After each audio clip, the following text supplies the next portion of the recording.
Salut Levi, je suis ravie de t'avoir aujourd'hui pour le podcast Divergent. Merci du coup de m'octroyer ce temps, parce que je sais que ton emploi du temps est très chargé, donc c'est trop cool. Et donc je vais rentrer dans le vif du sujet directement et te demander comment tu te présentes aux personnes qui te découvrent, généralement.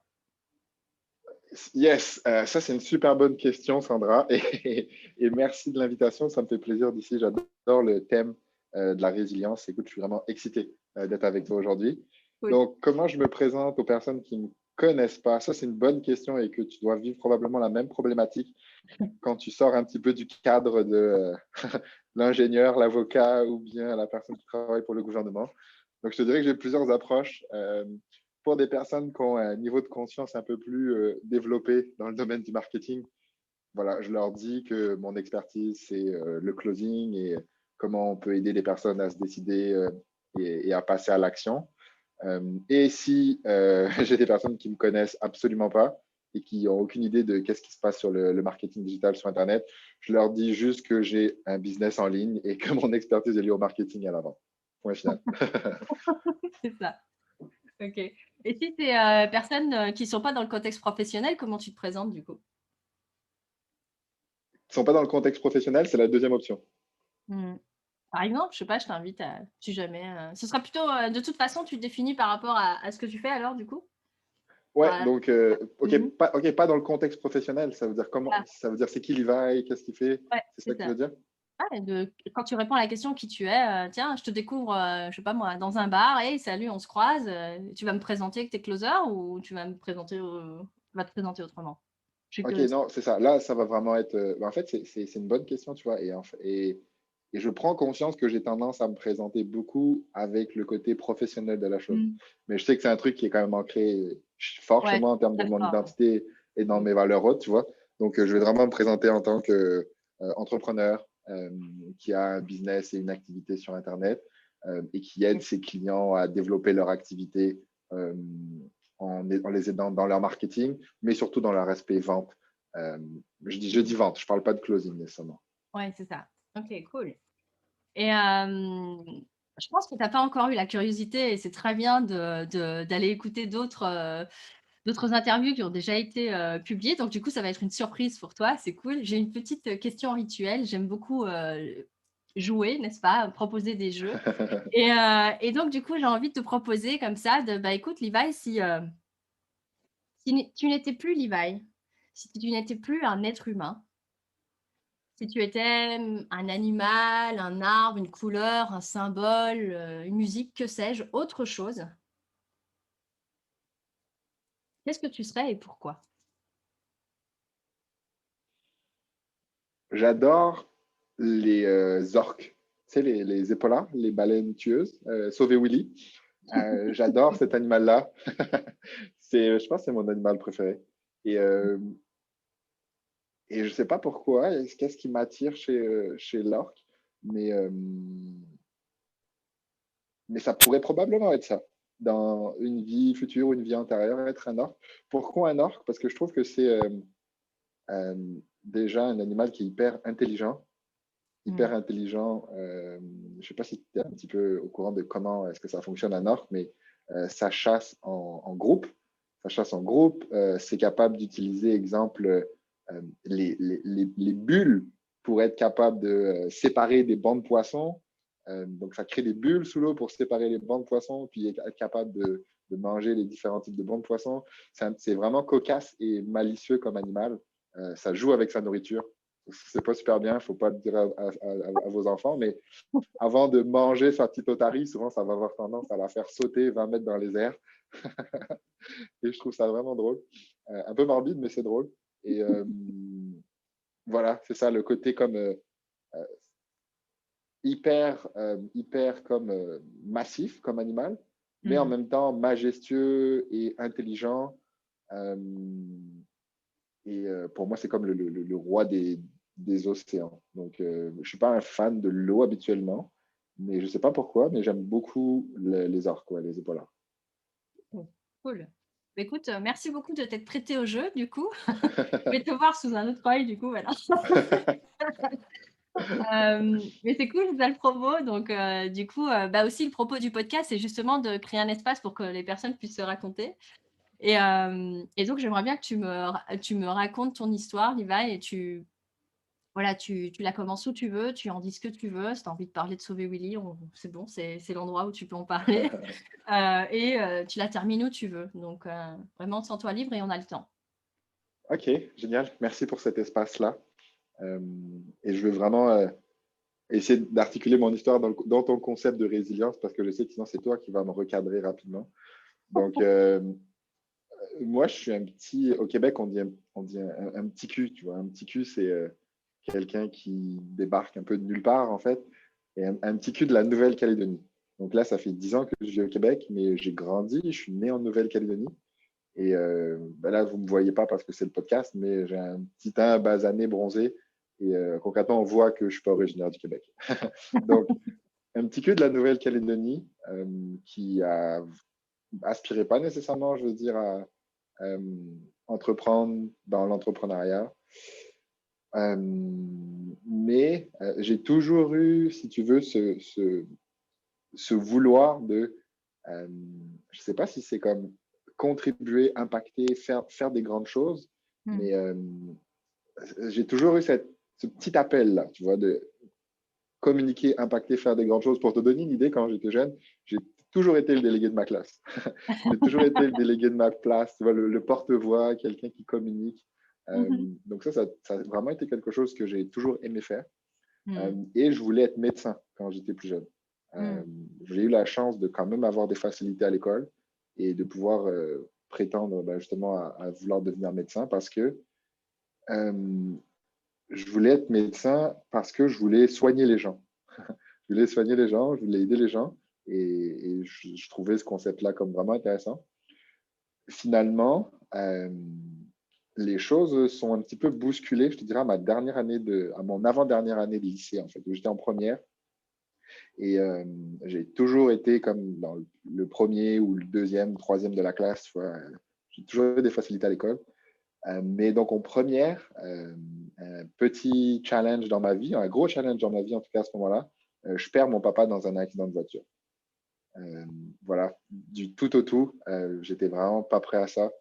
Et Mmh. le genre de challenge qui te fait grandir hyper vite et qui te fait aussi prendre des fois, je sais pas, avoir des comportements dans lesquels que tu n'as pas l'habitude d'avoir, tu vois. J'ai toujours été l'élève modèle, bon à l'école, bon dans le sport. Mmh mh. Et je passais de 17,5 de moyenne en première à 10 de moyenne en terminale, tu vois, pour tout te dire. Et donc, sachant que la première année de médecine était conditionnée, si tu veux, Mmh. à la réussite, en fait, à ton dossier scolaire première et terminale, voilà, je venais un petit peu de limiter mes chances d'y accéder après mon année de terminale. En tout cas, j'ai quand même eu mon bac avec mention, et, alors que j'ai vraiment rien foutu en terminale. Et du coup, j'ai quand même été accepté, je pense, vraiment à la limite, si tu veux, de ma première année de médecine, parce que c'était comme sur candidature. Mais dans ce même temps-là, en fait, j'ai eu l'opportunité d'aller étudier au Québec. Mmh mh. J'ai participé justement à un programme de bourse pour aller étudier au Québec et ben, j'ai été pris. J'ai été pris parce que parce que comme overall, j'avais quand même un bon dossier scolaire, puis vous voyez que Mmh. voilà, j'avais une bonne année de terminale, etc.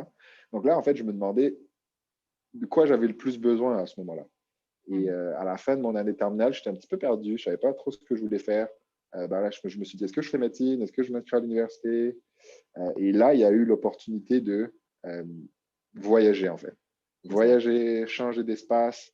Et je pense que dans cette transition de l'accident de mon père, comme à la fin de mon année de première, en fait, dans mon année de première, c'était comme un petit peu l'occasion pour moi de m'émanciper, de Mmh. me libérer, de créer cette indépendance-là euh, dans le fait de partir au Québec. Donc finalement, je me suis dit, OK, je pars au Québec. Et, et ça a été vraiment une super décision, en fait, pour moi. Ça a vraiment été une super décision. Je suis parti au Québec vraiment avec le mindset et l'objectif que ça allait être je vais vivre mon American Dream, tu vois. Ça va être Ouais, mon c'est rêve ça. américain. Je vais aller au Québec, je vais jouer au football américain, je vais faire du sport, je vais étudier, et je vais rencontrer des gens et je vais avoir le plus de plaisir possible. Et, euh, et pour moi, ça a vraiment été ça mon expérience québécoise, en fait, tu vois, mes 10 dernières Mmh. années. Comme si je passais d'un monde insulaire où tu es limité très rapidement à un monde où tu n'as aucune limite, en fait, Mmh. aucune barrière. Et c'est ça que j'adore un petit peu dans l'esprit nord-américain, tu vois, c'est que tout est possible, en fait. Mmh Il mh. y a aucune limite. Et ça, pour moi, c'était vraiment magique de passer d'un monde où tout était comme. Ben, tu es une île, tu vois, tu fais vite le tour, tu sais à un moment donné qu'est-ce que tu vas faire dans ta vie, tu as les mêmes amis tout le temps, c'est confortable, c'est génial pour élever des enfants, mais tu es hyper limité rapidement. Alors que là, c'était une abondance d'opportunités, une abondance de possibilités et de qui je voulais devenir. Mmh. Donc, ça a vraiment été, écoute, un super move pour moi, partir au Québec. J'ai découvert un nouveau sport, euh, j'ai étudié en ingénierie et, euh, et je me suis fait plein d'amis, j'ai découvert une nouvelle culture et ça m'a Mmh. vraiment fait grandir en fait. Pour moi, le voyage est vraiment lié à la croissance, au développement. Et je pense Mmh. vraiment que quand tu voyages, tu grandis. Et pour moi, Mmh. ça a vraiment été un moment pour grandir. Et donc finalement, j'arrive au Québec, je découvre le foot américain, je décide de m'investir dans le foot américain et vraiment de prendre ça sérieusement à la fin de ma première année, en fait, où j'ai eu la chance d'intégrer l'équipe en fait en arrivant, parce que je faisais déjà du sport en Calédonie, je faisais de l'athlétisme et j'avais quand même des bonnes capacités athlétiques. Donc là, j'intègre l'équipe de foot, mais je n'ai jamais joué au foot de ma vie, moi, alors que la majorité des gens avec qui je joue, ils ont 6-7 ans de foot, de carrière, en fait, derrière la cravate. Et donc, du coup, j'ai du travail à faire en termes d'apprendre le cahier de jeu, me développer physiquement même, parce que je suis un grand maigre, en fait, tu vois, de peut-être 75 kilos, un grand maigre de 75 kilos, euh, qui a jamais eu la chance de jouer c'est ça, de jouer à ce sport-là. Finalement, à la fin de ma première année, en fait, où je me suis entraîné avec l'équipe, il y a un recruteur universitaire qui dit à mon coach que j'ai du potentiel pour aller jouer à l'université. Et à ce moment-là, mon coach, il vient me voir et il me dit, bah, Levi, tu vois, c'est comme le plus grand entraîneur canadien qui t'a dit que tu as du potentiel pour jouer à l'université. Et à partir de ce moment-là, pour moi, il a planté une graine. Il a planté Ouais, une graine sur qu'est-ce qui est possible, en fait, en termes de possibilités. c'est ça. J'ai jamais joué au foot, mais là, on me dit que je peux aller jouer au foot universitaire, qui est comme le plus haut niveau, en fait, de football au Canada avant la ligue professionnelle, Mmh. dans probablement la meilleure équipe canadienne, tu vois, l'équipe qui s'appelle l'Université Laval, justement, l'Université je vous vends le punch, dans laquelle finalement je suis allé étudier. Et, et donc, à partir d'un moment, il a planté cette graine-là. Et là, j'ai commencé vraiment à prendre les choses sérieusement, Mmh. à m'entraîner vraiment fort, à apprendre ce qui était la nutrition, parce que je mangeais vraiment mal comme un étudiant, en fait, qui ne sait pas c'est quoi la nutrition et qui mange des nouilles chinoises, tu vois, et qui pense que pour lui, c'est un repas complet et nutritif.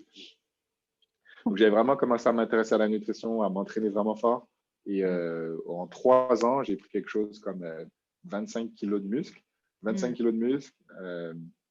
Et ma dernière année, donc, collégiale, parce que là, je suis au cégep, je ne suis pas encore à l'université. Ok, le cégep, c'est comme euh, le BTS, si tu veux, français, donc au Québec.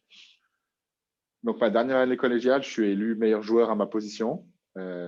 Et finalement, j'ai la chance d'être recruté par le coach qui était venu me voir à ma première année, Mmh. d'aller jouer pour l'université et de continuer à étudier en ingénierie.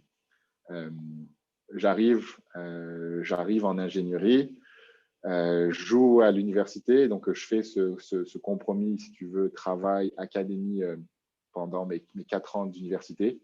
Et pour moi, ça a été vraiment une belle occasion de développer une discipline, d'être dans un Mmh. milieu et un cadre où on attend vraiment beaucoup de toi Mmh mh. en termes d'excellence, pas simplement sportive, mais aussi académique.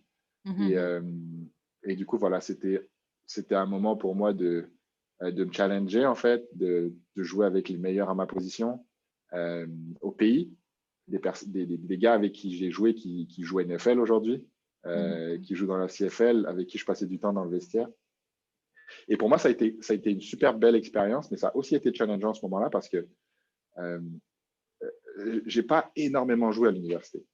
Et parce que les gars étaient juste meilleurs que moi, en fait. Et pourtant, je faisais tout ce que j'avais besoin pour jouer, mais j'étais pas partant, j'étais pas starter, je jouais de temps en temps. Et pour moi, ça a été challengeant, en fait, voilà, de me dire que tu peux tout bien faire, mais il peut y avoir des gars qui sont meilleurs que toi. Et ça, ça a été quand même un challenge, tu vois. Et, mais ce qui a été important pour moi, ça a été de continuer à bien faire les choses, de me dire que voilà, c'est un sport d'équipe et que c'est à moi de me donner à 100% dans les entraînements, dans les matchs, quand je veux dire j'ai la chance de jouer, même si c'est pas moi qui suis qui est le spotlight et qui est dans la lumière tout le temps. Donc ça a été mon challenge universitaire, je te dirais, comme accepter, avoir l'humilité d'accepter que ben, voilà, tu peux tout faire sérieusement, mais pas avoir les résultats que tu veux. Et moi, mon objectif, c'était de jouer, d'être partant. J'ai pas eu cette chance-là. J'ai joué, mais pas autant que je voulais, en fait. Mais est-ce que je ressors de cette expérience université-là comme une victoire malgré tout? Définitivement, parce que c'est un truc que mes coachs, en fait, tu vois, sportifs m'ont appris, c'est que tu fais du sport, tu joues pas pour devenir un meilleur sportif, mais pour devenir un meilleur homme au final. Et je pense que ces expériences, en fait, ces 7 ans de foot, c'est ça que ça m'a permis de devenir. C'est que ça m'a permis de devenir une meilleure personne, ça m'a permis de devenir un meilleur homme, ça m'a permis de travailler justement le thème de ton podcast qui est la résilience, la persévérance, la détermination. Et, et j'ai donc une bague, un championnat canadien, alors que j'ai commencé à jouer au foot à mes 18 ans. Et je trouve que pour moi, voilà, c'est un super, super bel accomplissement. Donc, super reconnaissant de ce parcours-là. Après mon expérience universitaire, ben là, nécessairement, c'était comme de commencer à travailler sur le marché du travail. J'ai mon diplôme d'ingénieur en poche. Je me fais recruter par la plus grosse compagnie de génie conseil au Canada, qui, à la fin de mes études, en fait, qui est comme mon poste de rêve. Tu vois, je veux dire, j'ai accès à mon poste de rêve à la fin de mes études. J'ai étudié pendant 6 ans pour avoir accès à ce poste-là. Finalement, pour me rendre compte en y accédant, que c'est pas ça que je veux faire de ma vie, en fait.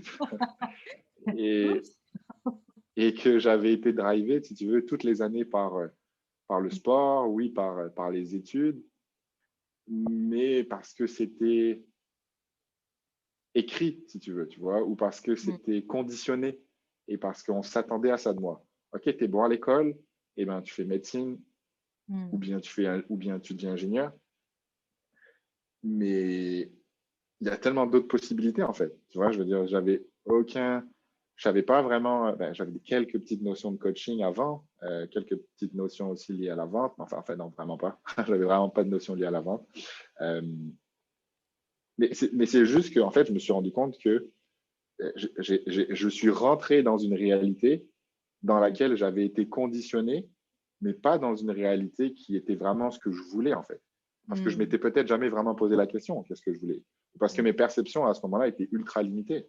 Dans le sens que, OK, ben voilà, tu es étudiant en génie, donc tu dois devenir ingénieur. Mais il y a 10 000 possibilités différentes. Je n'avais pas cette ouverture d'esprit-là. Et il a fallu que je sois mis sur le fait accompli, que je commence à travailler, que je sois mis dans cette grosse machine bureaucratique-là pour me dire que, bon, ben là, Levi, en fait, ce qui va se passer, c'est que si tu deviens le meilleur dans ton domaine, tu vas être à la place de ton boss, que tu adores, mais tu vas être à la place de ton boss dans 20 ans. Tu vas avoir 3% d'augmentation de salaire par année. Et c'est ça, en fait, ta réalité. Et je veux dire, je pouvais pas, c'était difficile de sortir de ce cadre-là ou d'avoir beaucoup de flexibilité dans un cadre où déjà c'était prédéfini combien est-ce que tu allais gagner et surtout les opportunités, qu'est-ce que ça allait te permettre de devenir en fait. Tu vois, oui, j'aurais pu changer d'entreprise, j'aurais pu travailler pour d'autres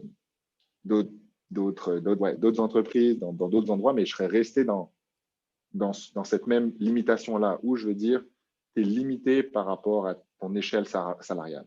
C'est ça. Et pour moi, c'était quand même frustrant, tu vois, parce que, en fait, je pense que je suis quelqu'un de très optimiste dans la vie, et ça, c'est quelque chose qu'il faut que je tempère, en fait, tu vois. je me force à essayer d'être pessimiste parce que je sais que j'ai un côté qui est très optimiste.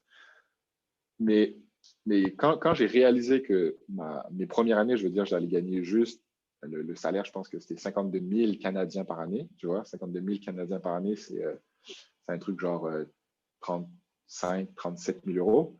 En fait, c'est la réalité de l'ingénierie. Je veux dire, tu commences en tant qu'ingénieur et tu es payé de misère alors que tu as étudié 5 ans et que tu as étudié des choses complexes. Et pour moi, ça, c'était vraiment comme un choc, en fait. C'était pas concevable. J'étais comme, OK, mais comment est-ce que je peux générer plus de revenus et qu'est-ce qui serait possible?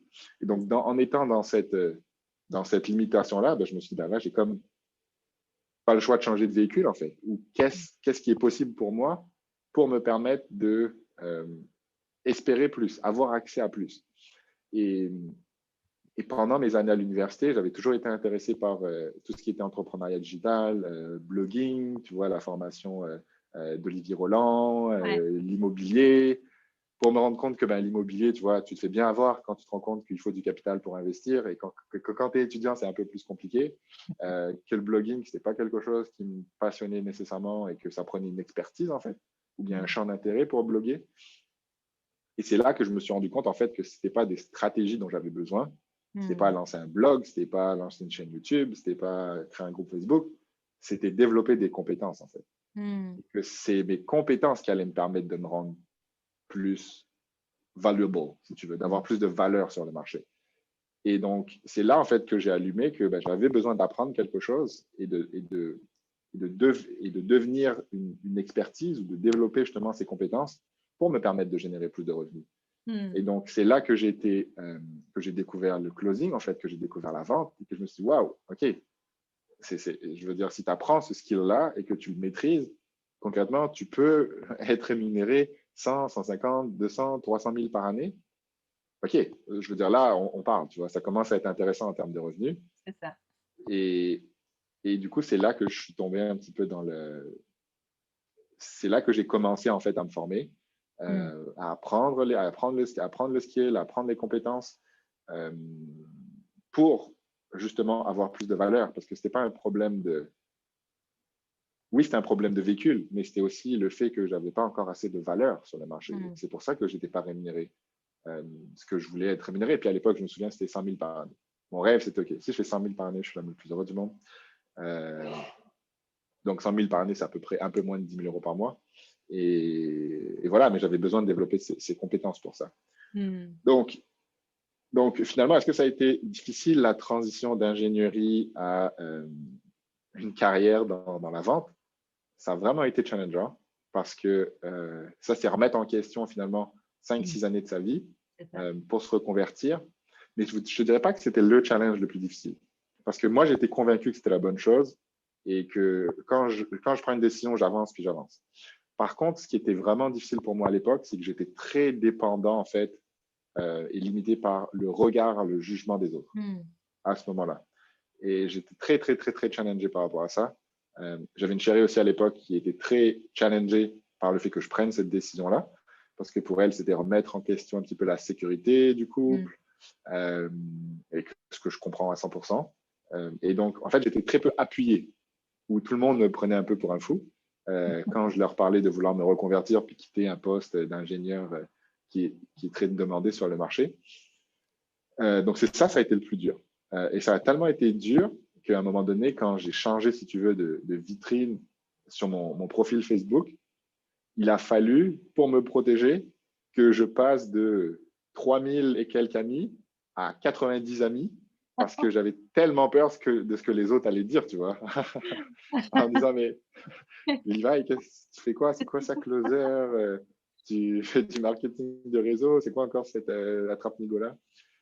Donc ça, c'était vraiment ma manière de me protéger, en fait. Ma manière de me protéger, c'était, OK, genre, je suis tellement pas confiant que je vais juste faire le sous-marin, en parler au moins de personnes possible, ou en tout cas les personnes que je sais qui me soutiennent, dans le but de développer cette confiance et cette certitude. Et je pense pas qu'il y a de mauvaises stratégies. Tu vois, moi, c'est la stratégie que j'ai utilisée. Est-ce que si je le refais aujourd'hui, si j'avais à le refaire aujourd'hui, je ferais la même chose? Sérieusement, probablement, parce que j'étais juste pas prêt à l'époque, en fait, à vivre la critique. Et je pense que mon mon projet, mon projet intérieur, tu vois, Mm.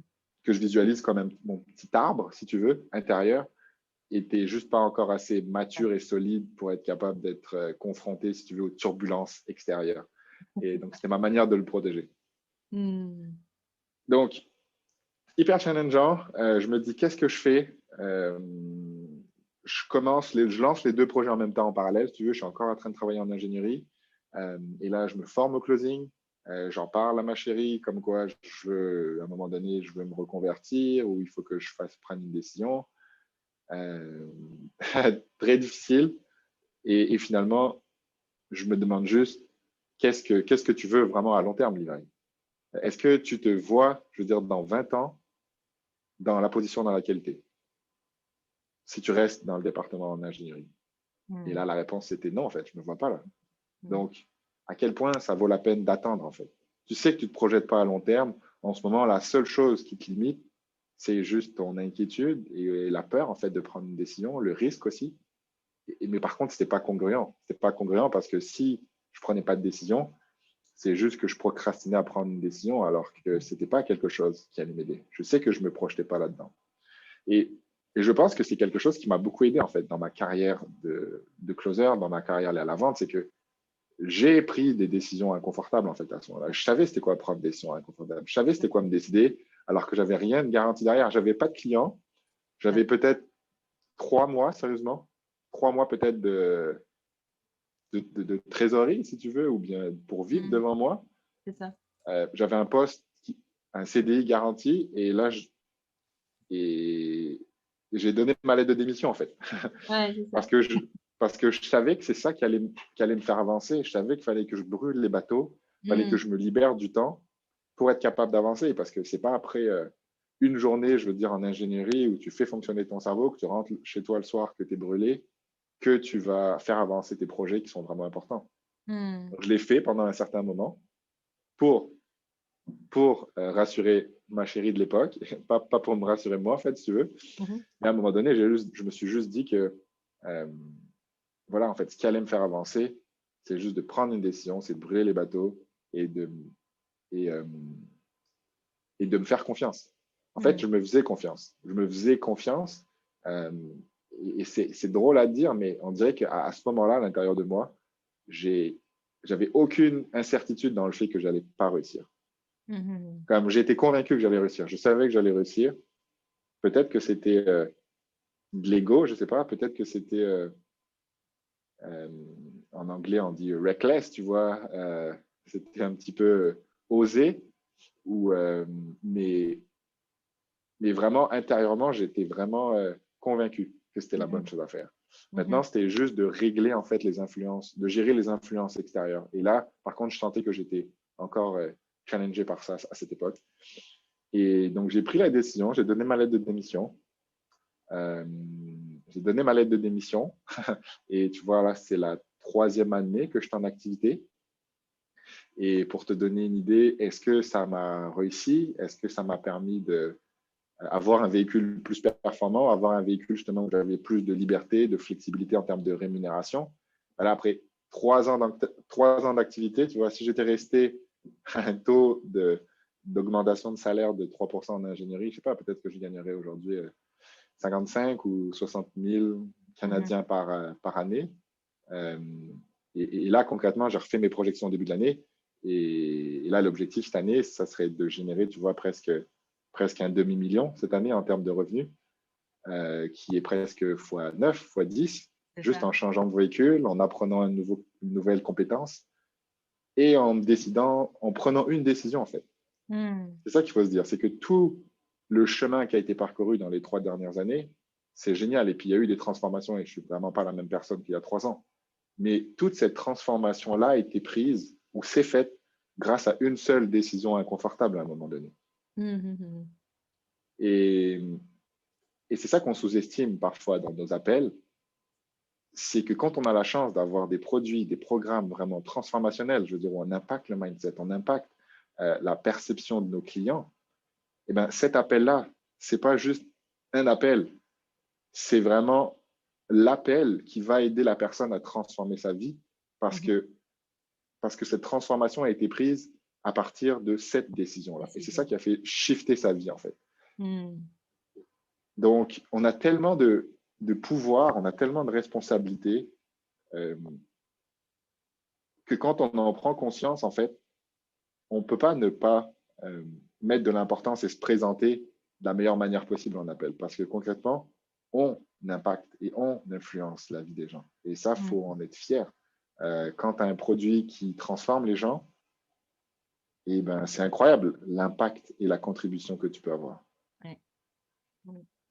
Et c'est super, les gens ne le voient pas, hein, mais te voir sourire, tu vois, quand tu dis ça, on sent vraiment que c'est incarné. Et du coup, dans ma question qui vient, tu dois savoir que je suis fan de Simon Sinek. Et donc, du coup, je vais te demander, du coup, Levi, alors avant cette question-là, d'abord, je vois qu'à travers, tu vois, tu nous as déjà fait un parcours un petit récap de ton parcours d'évolution personnelle où on voit différentes phases comme ça, où tu es, voilà, où tu as déjà la première, la première, le premier moment charnière de ta vie où tu dis que c'est ce moment où tu perds ton papa, où tu décides du coup d'embarquer pour l'aventure, québécoise. Et puis, enfin, où tu dis que tu as envie de vivre le rêve américain et que tu te vois vraiment, voilà, tout faire pour ça. D'ailleurs, tu rentres, all-in aussi sur le football américain alors que avant ça, tu n'as jamais joué. Et tu vois, et tu parlais de tous ces apprentissages du coup que ça t'a apporté. Donc, j'entendais cette notion de, voilà, le côté besoin de voyager, de devenir quelqu'un d'autre, de devenir un homme aussi. Tu l'as dit aussi au moment par rapport au football américain. Du coup, j'aurais envie de dire, ben, qu'est-ce que tu retiens, toi, de toutes ces... quels sont tes apprentissages de sagesse, je vais dire ça, par rapport à tous ces événements et ces circonstances de vie-là, quand maintenant tu prends un temps de recul et que tu fais un pas de côté et que tu vois ça, quels sont les apprentissages de sagesse que tu auras envie de transmettre aux personnes qui écoutent le podcast par rapport à ton histoire?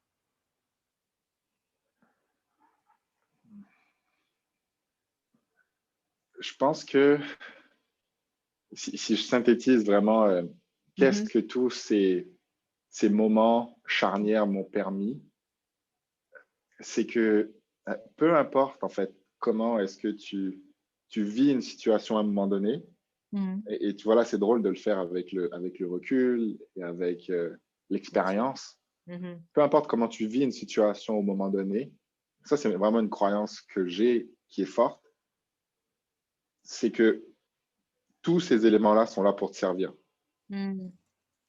Tous ces éléments-là sont là pour te permettre de devenir la personne que tu dois devenir. Et que si je fais un cadre marche arrière, justement, sur exemple le premier challenge, qui est OK, le fait d'avoir perdu mon papa, je ne sais pas si j'aurais eu la fougue et l'envie peut-être de partir au Québec si cet événement-là n'était pas arrivé. Je ne sais pas si j'aurais eu l'envie de. Si j'avais eu. Je sais pas si j'aurais. Si j'avais. Je sais pas si j'avais eu l'envie. Les filles n'aiment pas les raies, les Les enfants cinémas les pas raies. l'oreille, ouais. Je ne sais pas si j'avais eu l'envie de m'émanciper puis de Ouais. grandir plus vite, en fait, à ce moment-là. Et concrètement, je sais que ça m'a énormément servi. Tu vois, ça a été ultra inconfortable, ça a été ultra challengeant. Je sais que ça m'a énormément servi aujourd'hui. Et aujourd'hui, j'ai de la reconnaissance, tu vois, pour ce moment-là. Alors que sur le moment, c'est clair que c'était plus challengeant, surtout quand tu perds quelqu'un de cher. C'est ça. Donc, tout te sert, tu vois. Ensuite, le football, ben, voilà, j'ai grandi, je pense que j'ai une période de croissance, d'évolution qui a été géniale pendant ces années académiques-là. Mais le challenge, exemple, de ne pas beaucoup jouer, le challenge de ne pas atteindre les résultats escomptés, justement, ben, ça m'a permis de développer une persévérance, en fait, une discipline, une humilité dans le fait que tu peux tout bien faire, mais il n'y a rien qui est garanti. Et je faisais tout, je m'investissais, j'étais là tout le temps, à tous les entraînements, je m'entraînais aussi fort que tout le monde, mais il y avait des gars qui étaient juste plus talentueux que moi, et voilà, c'est de le reconnaître, en fait. Mais par contre, est-ce que ça m'a, est-ce que si je l'avais le truc, c'est que tu peux tout bien faire, mais pas avoir 100% de chance de réussir. OK, il n'y a rien qui est garanti. Mais par contre, si tu fais rien, eh ben, tu as zéro chance de Tu as réussir. 100 de chance de rien, de pas réussir. C'est ça, tu as 100% de chance d'échouer finalement. Donc, C'est ça. la leçon derrière, c'est euh, avoir l'humilité d'avancer, avoir l'humilité de continuer à bien faire les choses et juste de ne pas être attaché en fait au résultat parce que rien qui te garantit que tu vas avoir ce que tu veux, euh, mais que c'est en passant par ce process-là que tu optimises tes chances d'avoir ce que tu veux. Et ensuite le challenge de la reconversion professionnelle, la leçon derrière, c'est que pour moi, en fait, ce qui est important, c'est de m'écouter. C'est d'écouter, tu vois. Là, c'est un truc qui était plus lié à mon intuition, je te dirais. Et, et j'ai vraiment, en fait, compris que, oui, je suis quelqu'un de quand même très cartésien, chiffre, avec un background d'ingénieur. Mais ce qui m'a permis de prendre une décision il y a 3 ans, c'était le fait d'avoir écouté cette petite voix, tu vois, écouter cette petite flamme qui est à l'intérieur de moi, qui me disait, tu sais où est-ce que tu dois aller, tu le sais, il n'y a rien en fait autour de toi qui te dit que c'est la bonne chose à faire. Tout l'environnement te dit que c'est pas la bonne chose à faire. Mais toi, tu le sais au plus profond de toi que c'est la bonne chose à faire. C'est ça. Non, qui est-ce que tu vas écouter, tu vois? Est-ce que tu vas écouter tes peurs, les doutes, l'environnement extérieur, ou bien tu vas t'écouter toi? Et peut-être que j'aurais pu me tromper. Peut-être que j'aurais pu me tromper. Mais à la fin de la journée, euh, où est-ce que j'aurais été le plus fier de moi? Est-ce que j'aurais été le plus fier de moi en m'écoutant, puis en me disant, ben, regarde, peut-être, tu me l'avais dit, et regarde, je me suis trompé, mais j'ai appris. Ou en me disant, non, je ne le fais pas parce que j'ai trop peur. Et au final, j'aurais jamais su finalement si j'avais pu y arriver. Et tu vois, il y a un petit peu le petit dogme qui dit on est mieux d'avoir des regrets que des remords. Et, C'est et mieux je d'avoir pense des que remords j'ai que des regrets. des remords que des regrets. Je sais plus c'est dans quel sens. Ouais, Les regrets sont plus durs. Les remords, c'est si on se trompe, c'est pas trop grave, mais les regrets, ceux-là, ils sont plus impactants. Ok, donc on est mieux avoir des remords que des regrets alors. Autant pour moi. Et, Ouais, et aujourd'hui, tu vois, en fait, pour moi, c'était juste évident que c'était la bonne chose à faire. Quand je regarde qu'est-ce qui s'est passé dans les 3 dernières années, la personne, les compétences que ça m'a permis d'avoir et de devenir, c'est dingue de se dire que si j'avais pas pris cette décision à ce moment-là, ben, je serais probablement encore dans mon bureau d'ingénierie aujourd'hui à me demander les mêmes choses, puis à me ressentir la même chose, puis à sentir qu'il y avait un désalignement, mais parce que tu as peur de le faire, parce que tu es limité par le regard des autres ou par ta sécurité, eh ben, tu ne laisses pas exprimer ton plein potentiel. Donc voilà, un résumé de qu'est-ce que ces challenges-là m'ont permis de voir et de comprendre, c'est que tout est là pour te servir. C'est juste une manière de comment est-ce que tu décides de percevoir et d'interpréter les choses, mais que si tu te demandes vraiment c'est quoi le cadeau dans la situation, comment est-ce que ça me fait grandir, comment est-ce que ça me permet de devenir la personne que je veux devenir, ces challenges-là, tu te rends compte que tu trouves toujours les réponses qui vont te permettre d'avancer vers ce qui est important pour toi. C'est ça. OK. Et du coup, qu'est-ce qui, parce que tu vois, tu parlais du fait qu'aujourd'hui, ben, justement, tu aides les personnes à justement dépasser leur peur et tout ça, et donc tu sais exactement à quel endroit charnière pour toi, il y a 3 ans, tu étais. Donc j'imagine que quand tu prends justement des appels et que tu sens cette même peur, voilà, chez la personne de l'autre côté, tu arrives vraiment à comprendre parfaitement la situation, et c'est ce qui fait que tu es en mesure de pouvoir, ben, les aider à prendre la meilleure décision pour eux, à ce moment-là. Et qu'est-ce qui t'anime, profondément? C'est quoi le pourquoi derrière, bah, ce que tu fais aujourd'hui concrètement? Tu te souviens quand je te parle de la petite flamme, là, la petite Ouais. intuition, là? Mmh. Moi, ça me fait vraiment vibrer, tu vois, quand tu te connectes à ça, parce que Mmh. je pense que j'ai besoin de peut-être euh, plus préciser ou plus clarifier concrètement comment ça se manifeste, tu vois, comment ça se crée. J'ai l'impression que j'ai touché du doigt quelque chose, mais qu'il y Ouais. a encore un monde, puis un champ de possibilités autour, tu vois, quand tu l'expliques, et tu disais qu'il y avait quelqu'un, tu vois, qui était intervenu pour parler de physique quantique ou d'énergie. Je Mmh. pense qu'il y a des choses qui sont très liées à l'intangible aujourd'hui Mmh. qu'on n'explique pas, qu'on ressent, euh, ou que si on en parle, on va dire qu'on est des personnes perchées un petit peu, tu vois, ou bien Ouais, ouais. vraiment pas pragmatiques ou très ésotériques. Euh, et c'est ça, moi, ça me parle vraiment, tu vois, ça se connecter à cette. Pour moi, c'est une petite flamme, Mmh. c'est une petite voix. Pour d'autres personnes, ça va être euh, un alignement ou bien ça va être une vibration. Mais c'est se connecter à ce côté comme intuitif-là Mmh. et se faire confiance dans ce côté intuitif-là. Dans le sens que on sait tous, tu vois, quand on clarifie les choses, c'est ça qu'on aide à faire aussi avec les gens avec qui on parle, c'est de clarifier vraiment qu'est-ce qui est important pour eux, où est-ce qu'ils veulent aller, pourquoi ça les motive, ça. C'est quoi l'objectif derrière cet objectif financier. Et quand tu clarifies ça et que la personne elle a la certitude que c'est ça qu'elle veut, mais qu'aujourd'hui elle est limitée juste par ses peurs ou bien la notion du risque, Mmh.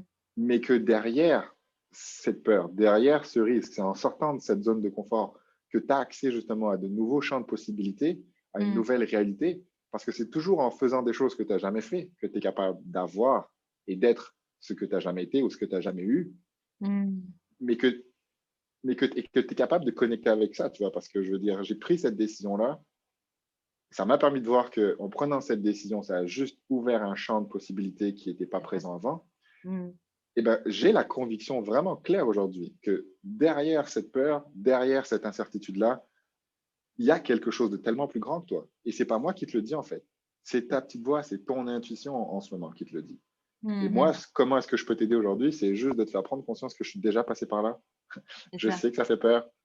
Il n'y a rien qui dit aujourd'hui que dans ton environnement que tu dois le faire. Tout le monde doit prendre pour un fou en ce moment. Mais qu'est-ce qui est le plus important pour toi et où est-ce que tu veux aller? Mmh.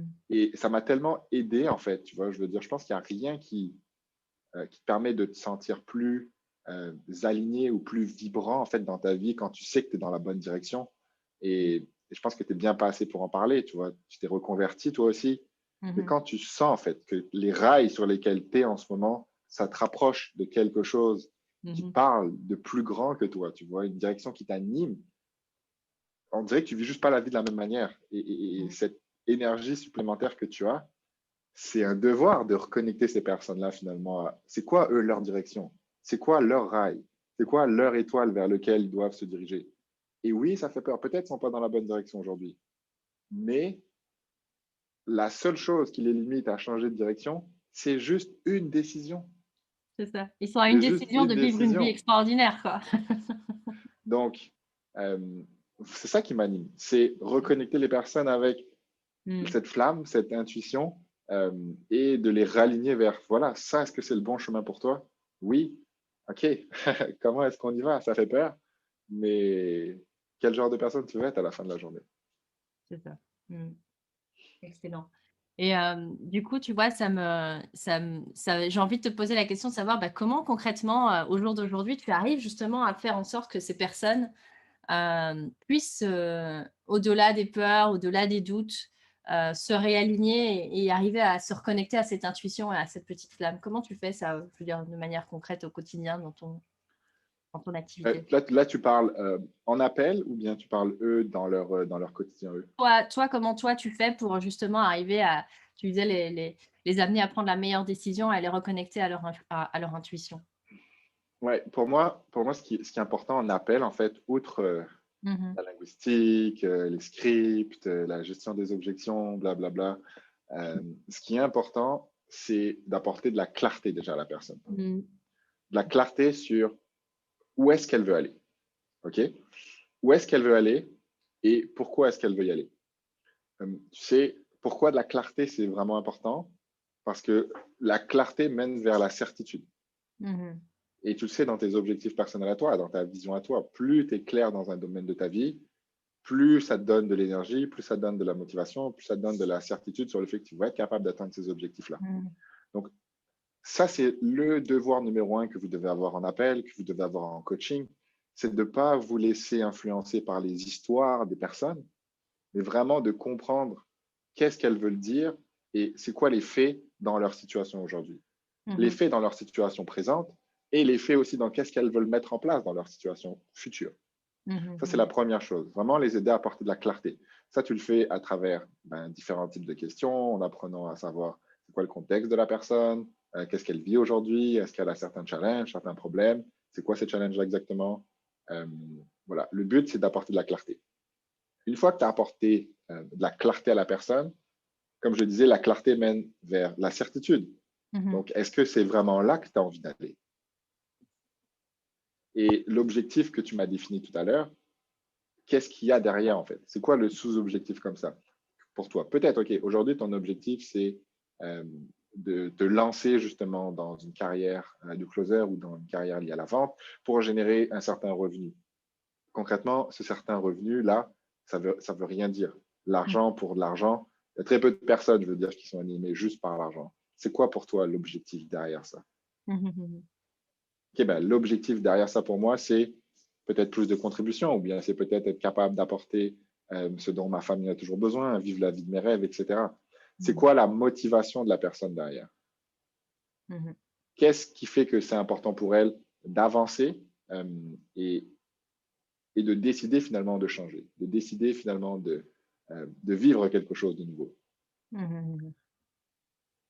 Et une fois que je veux dire on a de la clarté, une fois qu'on a de la certitude, Euh, pour moi, la certitude, ça va juste aider la personne à prendre une décision qui est inconfortable. Donc, clarté mène vers certitude, certitude mène vers capacité à prendre une décision qui est inconfortable. Quelque chose qui est vraiment important, c'est de valider avec la personne, surtout dans des offres transformationnelles, je vous dis, où il va vraiment y avoir un cheminement et que le coaching, il ne commence pas lors de l'onboarding ou du jour 1, mais il commence dans l'appel. Déjà, ouais. Ce qui va vraiment être important, surtout dans des offres transformationnelles ou dans des offres où la personne va changer complètement de vie, c'est de valider puis d'ancrer avec elle, c'est quoi la nouvelle identité qu'elle veut incarner. Mhm. Et donc, on sait que l'identité, c'est haut dans l'échelle des niveaux logiques et que cette nouvelle identité-là, euh, quel genre vraiment de personne elle veut être? Comment est-ce que cette personne-là, elle se comporte? Comment est-ce que cette personne-là, elle pense? C'est quoi les genres de résultats qu'elle a, cette personne-là? Pourquoi c'est important pour elle d'incarner ce type de personne-là? Qu'est-ce que ça va permettre pour elle, pour son business, pour sa vie, pour son couple, pour sa famille, d'être cette nouvelle personne? Et ensuite, ben là, ça va être de l'aider à prendre une décision en incarnant finalement cette nouvelle personne, cette nouvelle identité, et pas la personne et l'identité qu'elle vit aujourd'hui. Parce qu'on Mhm. sait que toutes nos actions et toutes nos prises de décision sont liées aux perceptions qu'on a d'une situation.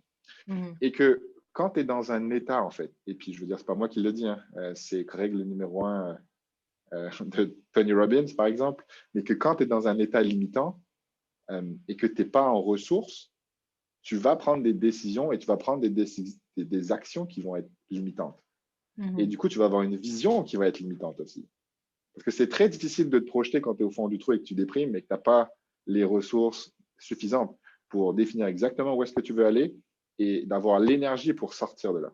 Mhm. Par contre, quand tu es connecté et que tu es ancré avec l'identité future que tu veux être, qui a déjà les ressources, qui est capable de prendre des décisions inconfortables, euh, qui a toutes les qualités dont tu as besoin pour avancer, ben là, c'est beaucoup plus facile de te projeter, d'avoir de la clarté sur ta vision, de la certitude sur ta vision, et aussi de te challenger à prendre une décision inconfortable parce que tu te projettes vers si je veux être cette personne-là, mais il faut que je commence à prendre une décision comme cette personne-là et pas comme la personne que je suis aujourd'hui.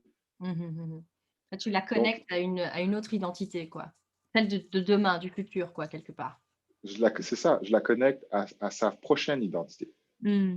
Et parce que tu ne peux pas avoir des résultats différents si tu continues à prendre les mêmes décisions et les mêmes actions.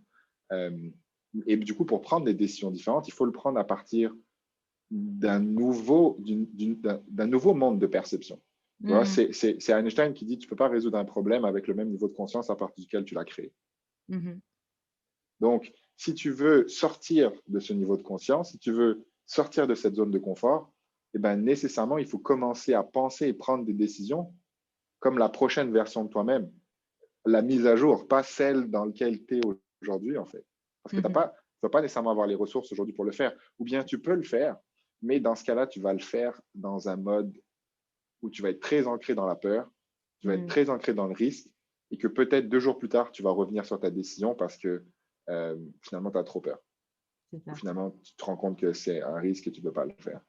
Alors Mmh. que quand tu prends une décision dans l'inspiration, dans la vision et en ressources, et ben déjà, ça change complètement ta perception de la décision, en fait. Ça change complètement ta perception de la transformation et tu arrives avec une nouvelle énergie dans cette décision, dans cette transformation. OK. Excellent. Et du coup, ça me fait penser, tu vois, je fais un lien très étroit entre résilience et divergence. Et la divergence, c'est la capacité à voir des solutions possibles à un problème donné. Et du coup, ben, là, tu vois, quand tu dis que tu les projettes justement sur les possibles, moi, ce qui j'aime bien poser cette question-là, à savoir, bah, toi, Levi, c'est quoi ta stratégie quand tu es dans ce moment où tu as un challenge et juste avant donc ce moment de challenge, pour pouvoir être résilient, donc pouvoir rebondir, tu as une stratégie avant de voir les solutions possibles. Est-ce que tu as déjà, voilà, une idée plus ou moins de comment est-ce que stratégiquement parlant, tu réagis face au challenge, toi? Pour arriver à rebondir et avoir ce champ des possibles? Donc, juste pour être bien sûr de comprendre, c'est euh, quelle stratégie j'utilise aujourd'hui pour moi Mmh. quand je suis confronté à un challenge Yes, dans le but de voir les choses d'une manière plus grande, plus dynamisante, c'est ça la question? yes, indeed. Ouais. OK. Euh, je te dirais que c'est hyper challengeant. C'est hyper challengeant parce que, tu vois, on est les pires observateurs de nous-mêmes. Hein. Tu vois, si tu es une bouteille, c'est très difficile de voir ce qu'il y a à l'extérieur de l'étiquette. Et c'est beaucoup plus facile de le faire pour les autres, tu vois, et je suis très bon pour le faire pour les autres. Plus de challenge et de difficultés à le faire pour moi. Euh, Mmh. mais si j'avais à le faire, tu vois, et là, du coup, je me dissocie, mais si j'avais à le faire, quel genre de stratégie j'utiliserais? Ça serait de me mettre dans la peau de mon moi du futur, en fait. Exactement Mmh. ce que tu viens de me dire et de me dire, OK, mais pour me mettre dans la peau de mon moi du futur, encore une fois, ça m'amène à ce que je t'ai dit au début. Qu'est-ce qu'il Mmh. faut avoir? Il faut avoir de la clarté sur quel genre de moi du futur je veux être. Mmh. C'est quoi les caractéristiques du moi du futur? C'est quoi les pensées du moi du futur? C'est quoi les résultats du moi du futur? Comment je me sens? Comment je me tiens? Quel genre de pensée, quel genre d'émotion je veux avoir? Mmh. Et ensuite, une fois que je suis clair par rapport à ça, je me demande, OK, ça, ce persona-là, en fait, est-ce que ça me motive? Est-ce que ça me parle? Est-ce que je veux vraiment devenir cette personne-là? Mmh. Oui. Comment est-ce que cette personne-là, maintenant, voit le problème, le challenge dans lequel je suis? Mmh. OK, ben, probablement qu'elle va le voir sous un angle, sous une perception différente, parce qu'elle va avoir des ressources différentes. Et du coup, ça va m'amener à avoir des solutions différentes aussi. Donc, voilà ce que je me dirais. C'est OK, ça peut être une stratégie, OK, le moi du futur, ou bien ça peut être de me demander c'est qui la personne aujourd'hui que je trouve experte dans le domaine Mmh. qui me challenge aujourd'hui. Et comment est-ce que cette personne-là va prendre une décision? Donc, je te donne un exemple. Euh, Aujourd'hui, supposons que j'ai un challenge dans mon organisation, ma planification du temps et je sens que je veux me développer. Quel genre de personne est-ce que j'idolâtre aujourd'hui, j'idéalise ou que je pense être le meilleur dans ce domaine-là? Mmh. Planification, gestion du temps, organisation. OK, comment est-ce que cette personne-là réagirait face à mon challenge et ma problématique aujourd'hui? Mmh. Mmh. Mmh. Est-ce qu'elle réagirait comme Levi réagirait ou bien est-ce qu'elle ferait les choses différemment? Comment elle penserait par rapport au problème? Mmh. Quand Mmh. tu penses par rapport au problème aujourd'hui, tu te sens dépassé, tu te sens overwhelmed. Comment est-ce que cette personne-là, qui a déjà résolu la situation, elle pense en ce moment par rapport à ce problème-là, Mmh. ou se sent par rapport à ce problème-là? C'est ça. Oui, donc finalement, tu fais appel à un genre de mentor, où tu prends les ressources finalement de quelqu'un d'extérieur à toi pour dire: «OK, comment est-ce que cette personne-là» donc tu es plus sur une identité propre future, mais tu es sur une personne que, comme tu dis, tu admires ou dont tu reconnais une certaine expertise ou maîtrise par rapport à la problématique que tu as, pour arriver à dire: «OK, comment à nouveau cette personne-là penserait, réagirait, voilà, quelle action elle mènerait pour sortir de la problématique dans laquelle je suis», c'est ça? Ouais, pour moi, il y a pas de stratégie parfaite en fait. C'est qu'est-ce qui est juste pour la personne que tu vas accompagner. Et, euh, et la philosophie en arrière, c'est juste de te mettre dans un mode de perception plus riche, plus dynamisant et plus Mmh. adapté au problème que ton mindset, tes perceptions du problème aujourd'hui. Donc, C'est ça ça. revient juste à comment j'étends mon champ de possibilités. À partir de ces nouvelles informations-là, Mmh ben, mh. j'ai une réponse différente. OK, Peu cool. importe la stratégie, en fait, que ce soit un mentor, que ce soit ton toi du futur. C'est ça. Bah, du coup, Levi, on va tout doucement, terminer cette interview et j'aurais envie de te proposer, du coup, pour les personnes qui nous ont écoutés aujourd'hui, qui ont écouté ton histoire, ben, hem, je vais me la jouer comme quelqu'un que tu connais. C'est, genre, il y a plus rien qui reste, il y a juste une feuille. C'est quoi le message que tu aurais envie que les personnes qui nous ont écoutés aujourd'hui retiennent de, ton voilà, ton intervention aujourd'hui pour le podcast Divergent? Ouais, ça va sortir comme ça va sortir. J'ai pas de formulation encore complètement claire et inspirante, mais pour moi, ça va être de revenir sur la petite flamme, en fait, que vous avez tous à l'intérieur. Et que aujourd'hui, si vous avez la sensation, l'intuition, la perception que vous n'êtes pas exactement au bon endroit, que vous aspirez à plus, que vous voulez plus, que vous voulez être plus, que vous voulez avoir plus, que vous voulez impacter, contribuer plus, euh, juste que c'est vraiment OK d'écouter cette flamme-là, cette intuition, cette vibration, euh, et qu'en vous ralignant, en étant investi vers où est-ce que vous voulez vraiment aller, en vous faisant confiance à vous, en faisant confiance à la vie, il y a des choses insoupçonnées et extraordinaires qui se cachent derrière ça. Donc, juste faites-vous confiance, avancez là où vous sentez que vous devez avancer et de très belles choses qui vont se profiler pour vous pour la suite. OK, cool. Merci beaucoup Levi pour ce mot de la fin. Donc, encore merci aussi d'avoir, bah, pris le temps, comme je disais, je sais que le timing est serré, mais je pense qu'on est juste dans les temps. Donc merci Ouais, beaucoup encore, pour ton partage. Puis je te dis du coup, à très, très bientôt. yes, ça marche. Merci à toi, Sandra. Ciao. Ciao.